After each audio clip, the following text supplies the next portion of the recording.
Alright, we're going to go over the basic setup and tuning of a 3-axis brushless gimbal. So I'm going to break this down into a couple parts just for organization. We're going to go over the basic hardware setup, and then we'll take a look at the initial configuration, setting your sensor orientation, getting your calibration, and your invert setup. And then finally we'll get into the actual tuning, the PID parameters. So, as you might already know, the balance in the hardware is crucial to getting good tuning results. What that means is any position you leave the camera, it should stay. It should hold that position without falling to one side or the other. And by setting it up balanced, you'll make it a heck of a lot easier when it gets to the point of actually tuning on the software side of things.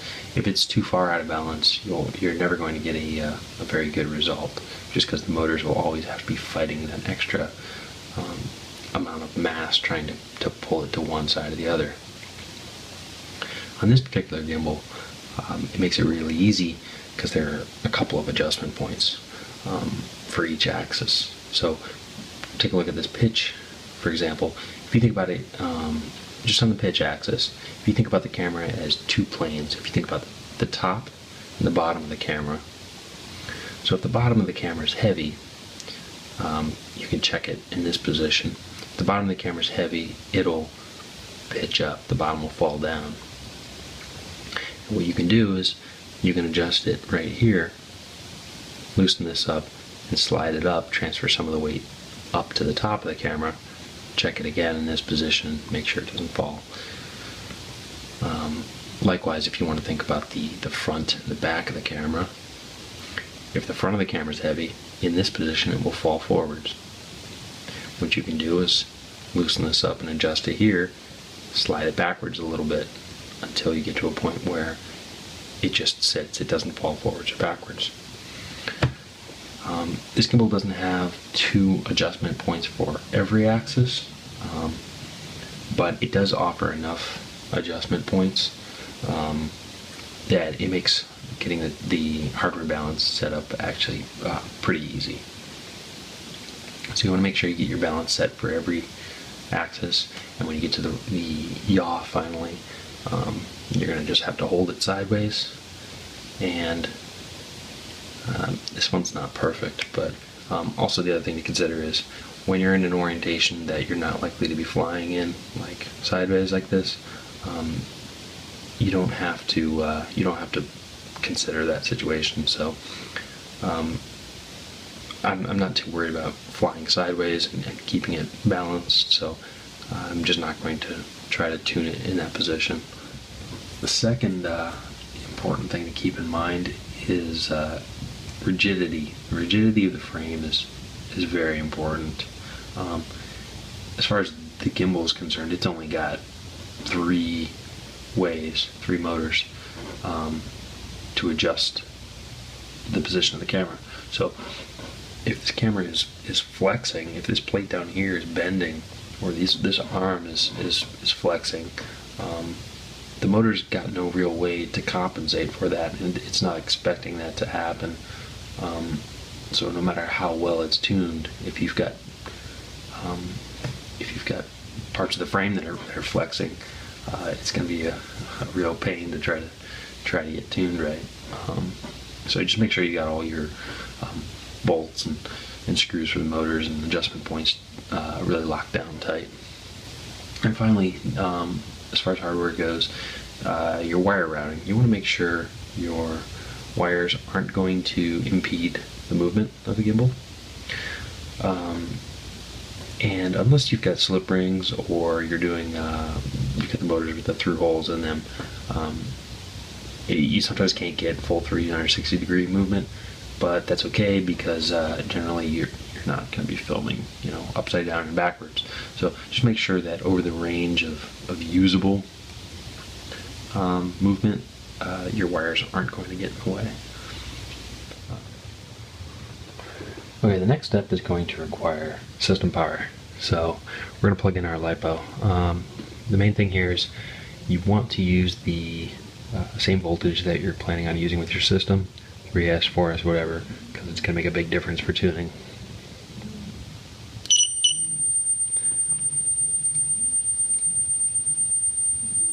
We're going to turn motors off for now.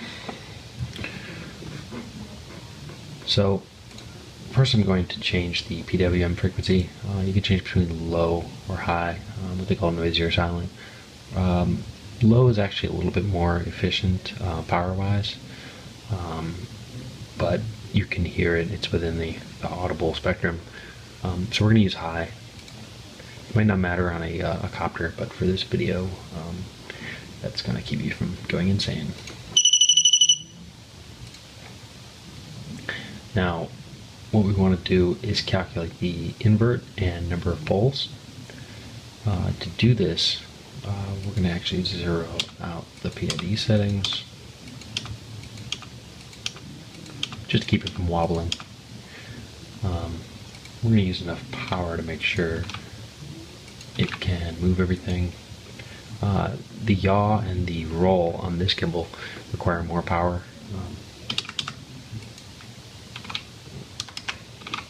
Because they've got more mass to rotate. So we're going to write that out. And before we do auto, you have to make sure the motors are on. And then you can hit the auto button and it's going to move the gimbal. And when it's doing it, it's taking measurements at the same time to try to calculate the invert and number of poles.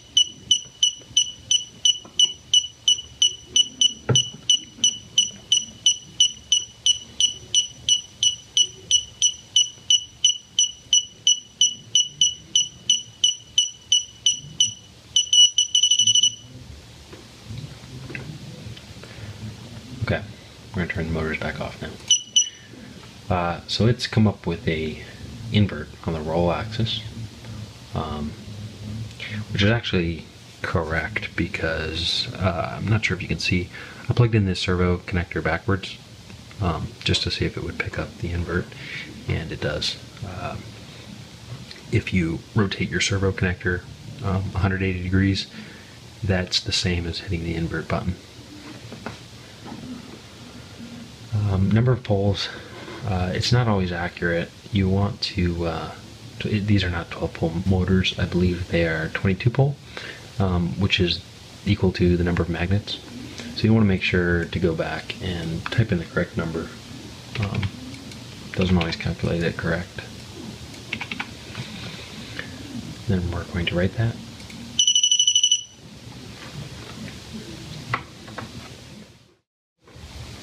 Okay, now let's get down to the actual tuning. We're going to do this one axis at a time, and we're going to start with power. On this gimbal, the pitch axis is the last axis directly connected to the motor, so that's got the least amount of momentum, or least amount of mass on it, so it's going to be the lowest amount of power. Then you get your roll motor, which has the mass of the camera and the pitch motor, which means it's got a little bit more momentum when it's swinging, so you need a little bit more power to hold it in place. And finally, the yaw has the entire gimbal supported from it, so it's going to need the highest amount of power. Now the thing about the power is you want to use the least amount of power possible, because that's going to minimize oscillations and vibration. However, you don't want to use too little power, because then it could be overridden by large bumps or by wind, and then it'll lose step. And I'll show you what that means in a little bit. We're going to do this one axis at a time. So I'm going to turn off yaw, and I'm going to turn off roll as well. It's just going to make it a little bit easier for this video.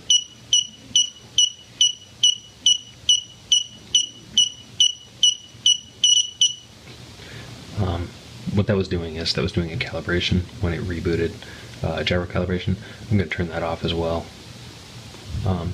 It's probably a good idea to leave it on, but for this video, we're going to skip gyro calibration. Okay, Now for the pitch axis, let's start with maybe 50 power. This is the amount of power that the controller is going to send to the motor to try to keep it locked in. This column here, this is the plus power. This is additional power. When the gimbal loses step, or if it gets bumped, this power here will be added on to bring it back to centered, or bring it back into lock. And so you can add additional power on here that during most scenarios the motors aren't seeing, so they're not getting heated up by this extra power. But if it does get bumped, or if the wind knocks it out of position, that plus power will help bring it back quicker. So we'll start with 50, and we're going to do 1. And now we're gonna test the amount of power by rocking the gimbal forwards and backwards, and we're gonna see when it loses step. So let's get this out of the way. So make sure I turn the motors back on. Okay. So you see what happened there is it just dropped down. It lost step. So when you turn it gently, it more or less follows with the movement. But if you turn it quick, it loses track. That's a sign that you need more power. Let's go up to 60.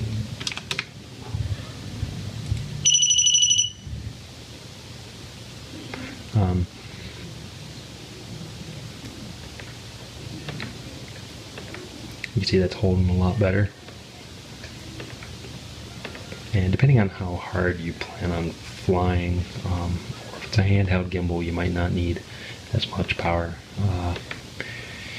If you're trying to do loops or acrobatic maneuvers, it's never going to be able to keep up. But you don't want to use too much power, so it's probably going to be okay. Can't really knock it out of place unless getting. And we'll go up to 65 maybe. Okay. Now let's do the roll as well. We're going to turn pitch off, turn roll on. Same deal here. So we're going to set P to 1.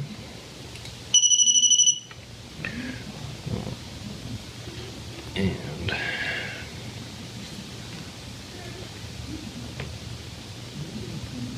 so this is 75 power. Not nearly enough. It's losing it very quickly. Let's go up to about 85.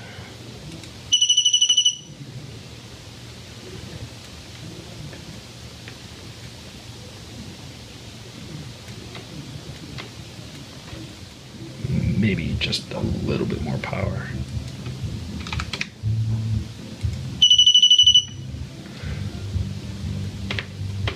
That's pretty good. It would take a lot of force to cause it to lose step. Yaw axis is going to be the same thing.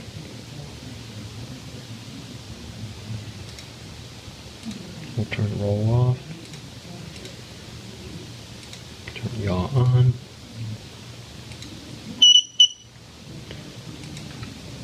Set value of 1.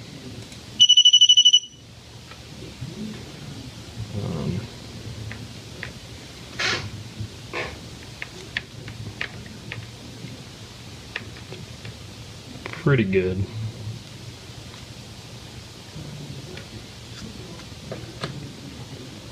Maybe a little bit more.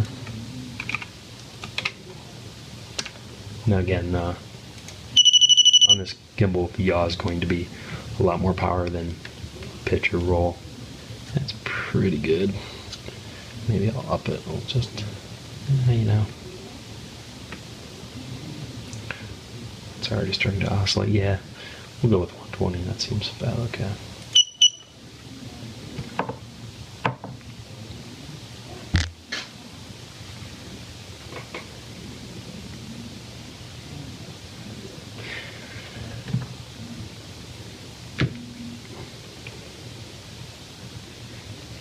So we should have the power set up.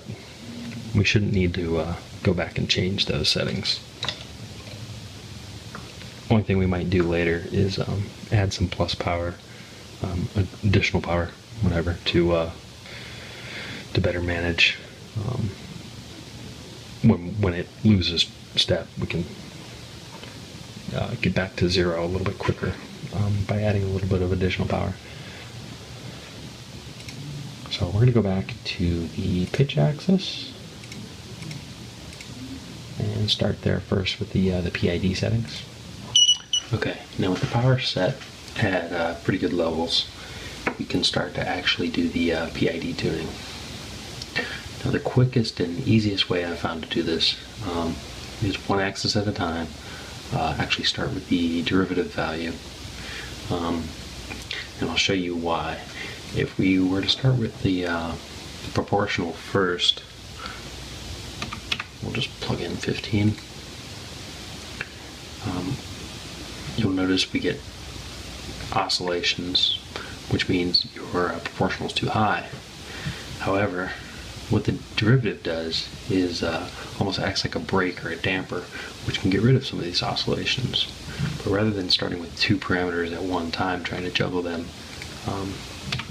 it's easier if we just start with the derivative first, because it's not quite as dependent on the proportional. So let's just plug in a value, and it's easy to kind of start high and work backwards. So let's say, 18.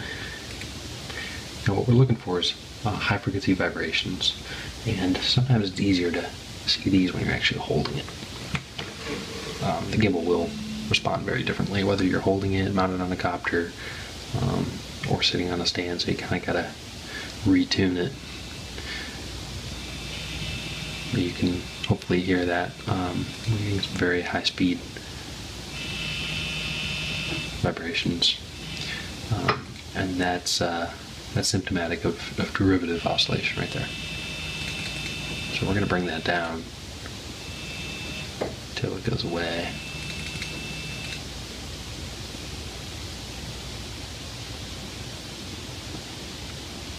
I can still feel that.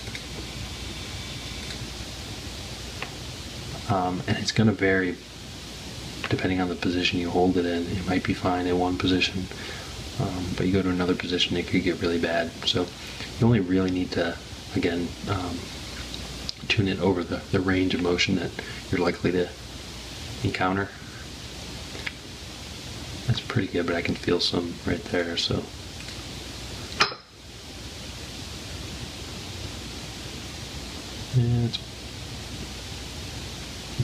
That's probably pretty good. So setting that at 9 means that's already set the proportional limit higher than we could have set it when it was at 0. So now we can start upping that. And actually, let me go back down. I'll show you. So if you pay attention to this number down here, that's our error. So it's right around 2.7. As we start cranking up the proportional, that number should drop. See, it's gone down to 1.1. We want the error to be low,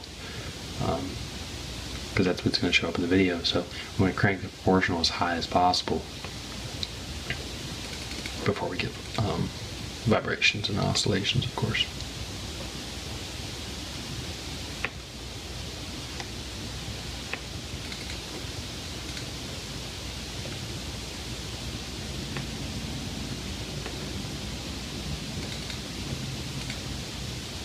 So we're just going to keep raising that. Another thing worth pointing out is the integral's at 0 right now. What that means is it's not going to correct for a long-term error. So it's pointing down. It should be correcting itself, but because there's no integral, that long-term error is not going to be corrected out. As soon as we plug even the smallest number in for an integral, you'll see it'll start to correct itself. So that's a good, gives you a good idea of how the integral affects the tuning. And the higher we set that, the quicker it'll recover. That's manually pushing it out of step. But if we were to set that,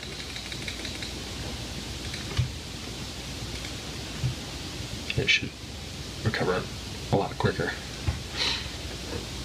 But we'll keep that down low for now, because it allows us to see the tuning behavior a little bit better. We'll actually do that last. So our pitch error, we're in fractions of a degree right now. It's pretty good, but we can still push that higher. And it doesn't seem to be coming up in video, but I can feel a little vibration, a high-speed vibration coming from the derivative, so I'm going to knock one off that. And we'll go up a little bit on the proportional. It's actually pretty good.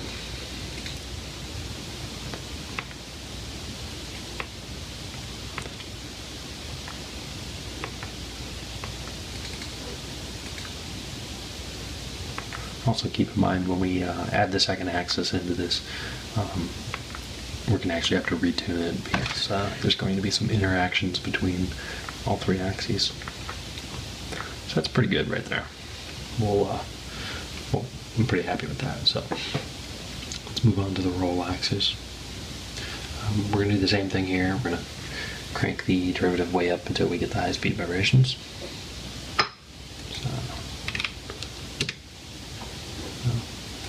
Start it, kind of exaggerate it just to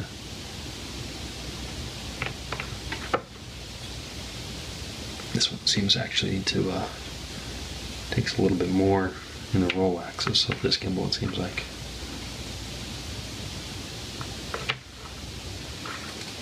It's kind of interesting.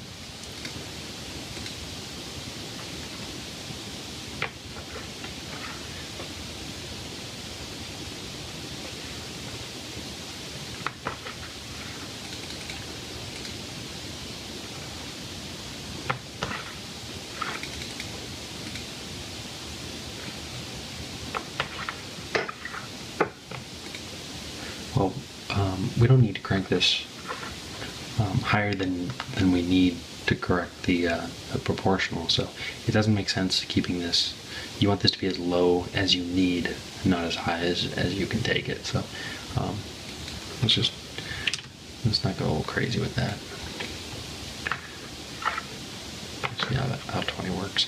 Let's start cranking proportional up to help us get rid of that error.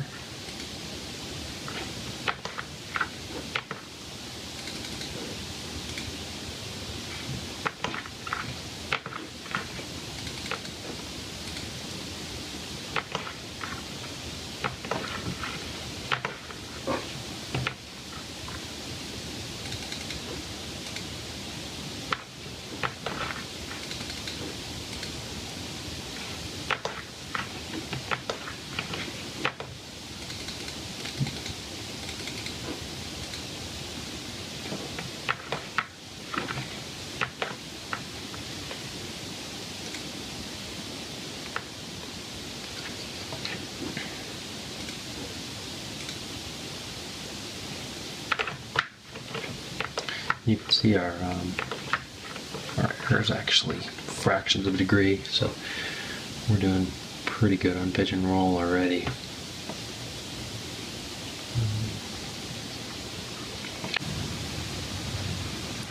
Alright, lastly, we've got our yaw axis to tune, and actually this is when we start noticing interactions with other axes and some of the some of the problems you'll encounter. Kind of makes the third yaw axis the tricky one in my experience. So we're going to go ahead and start by turning yaw on. If we follow the same procedure, starting with derivative and following up with pitch, hopefully we won't have too many issues. I do want to bring power down a little bit. I feel it's a little higher than necessary. Noticed it getting a little bit warm. So we'll see if 110 is enough. So we're going to start cranking the derivative. Let's go a little bit high, of course.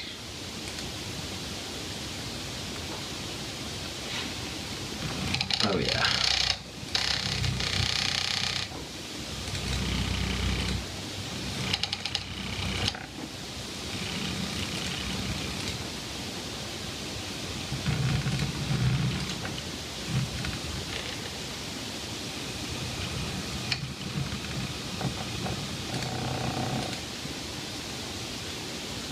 Alright.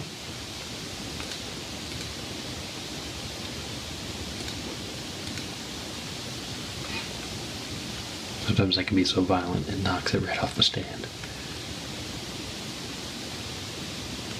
Okay. And we want to try a couple different positions because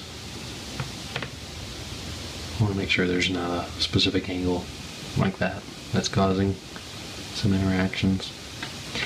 Actually, this might be caused by a different axis.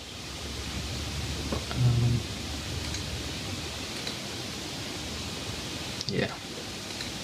So we're starting to get some interactions here, which can make tuning a little bit difficult. So one thing you can do is make another profile. You'll save your good PID settings for pitch and roll, but kind of start over with a blank. And we'll just tune yaw here and move it over. That way we save our good values. So we were at 7.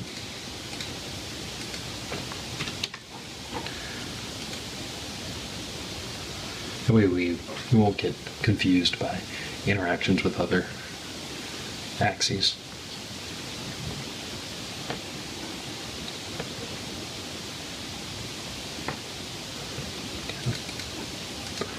Start cranking up our p-value. You can see our error is right around 2.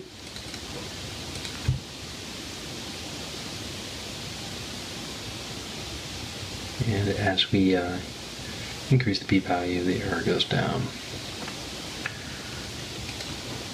to a point.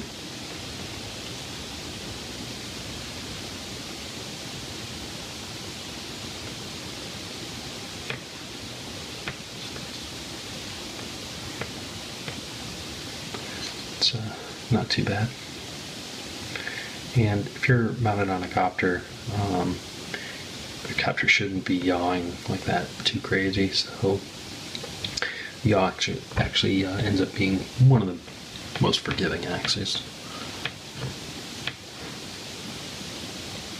However, it's very apparent when your camera's yawing, so you want to get it pretty close.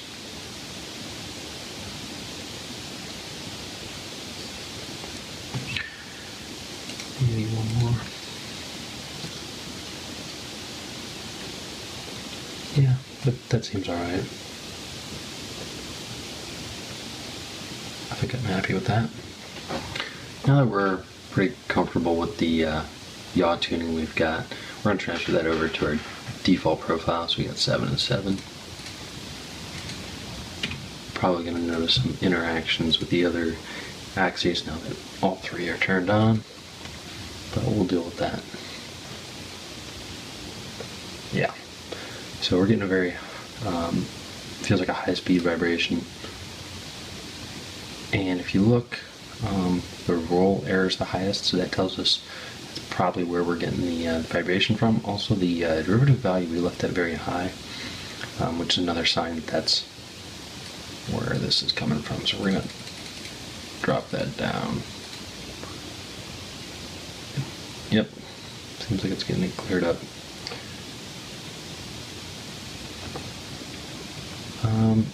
Now I noticed the yaw seems to be wandering a little bit, which is a low speed oscillation. We're going to add a little bit more. And we still get something. We're still getting a little bit of oscillation on the roll. High speed.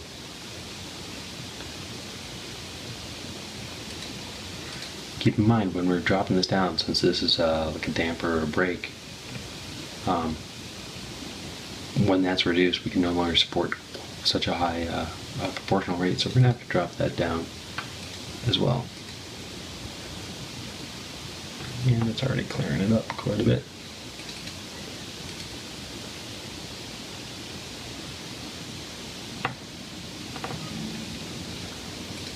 You can see that's a lot slower of an oscillation.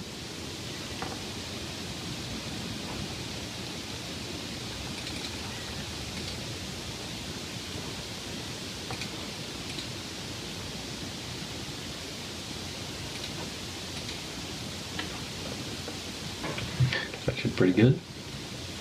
Might need a little bit more fine tuning, but the other thing is there's a compromise here. The farther of an angle you want to stabilize at, the more work it's going to take from a tuning aspect, and also if you want to be able to support full 360 degree of movement while keeping your video stationary, you're going to need a very stiff frame and very high quality motors and high quality pivots, and probably more than just supporting such a heavy camera like this on one axis. You'll probably need another support out here.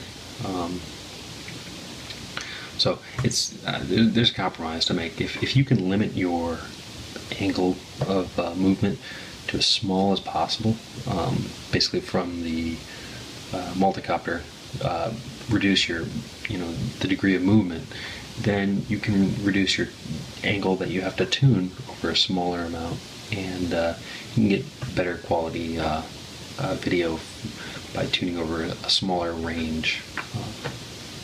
So that's just one tip that might save you from having to buy very expensive hardware. And we're still getting something over here. You can see it's a low speed oscillation. Also, if I'm holding this with one hand, I notice this whole top plate is kind of vibrating, and that's going to be different on your copter as well. So you can probably want to retune it, or just double check your settings once you actually get it mounted. When I hold that steady, it's not quite as bad. Looks like there's still a little bit of roll, low speed. Yeah, it's pretty good. So I'm fairly happy with that. The last thing to do is look at the integral, since we haven't really touched that yet. And what that does is, as your error approaches zero, the proportional doesn't have quite the effect isn't quite as strong. So the integral, that's where it steps in to try to push that error, to get rid of the final amount of error.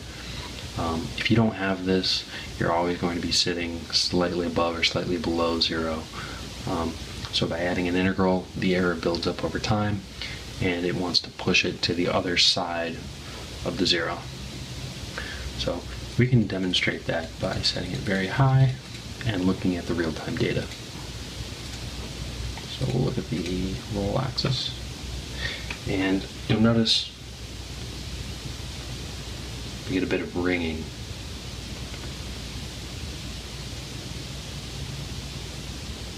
And so this ringing afterwards is caused by the integral pushing the error to, pushing the motor in the opposite direction of the error.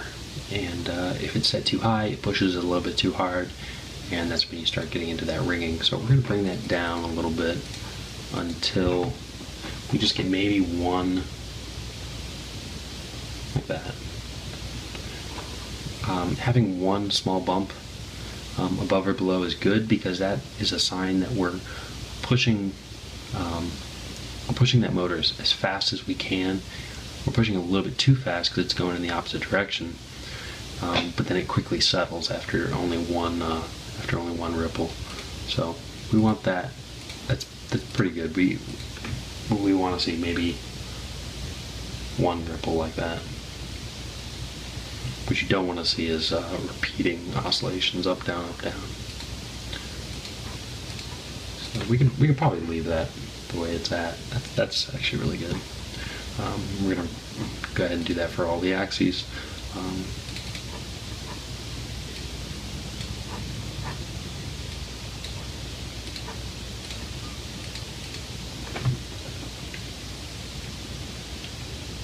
Looks like pitch can actually support quite a bit.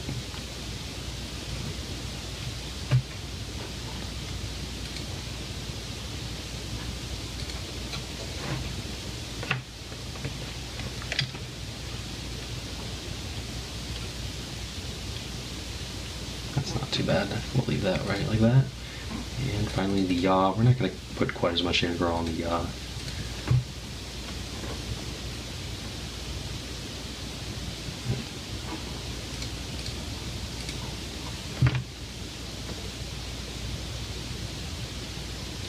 That's actually already pretty good. So I think that's kind of fine just like that. Hopefully this video is helpful getting your gimbal set up. I'll follow up maybe with another video on some of the more advanced the 6-axis calibration. We can look at using a gyro LPF. Anything you're interested in seeing, let me know in the comments, and we'll see if we can make a follow-up video. Thanks, guys.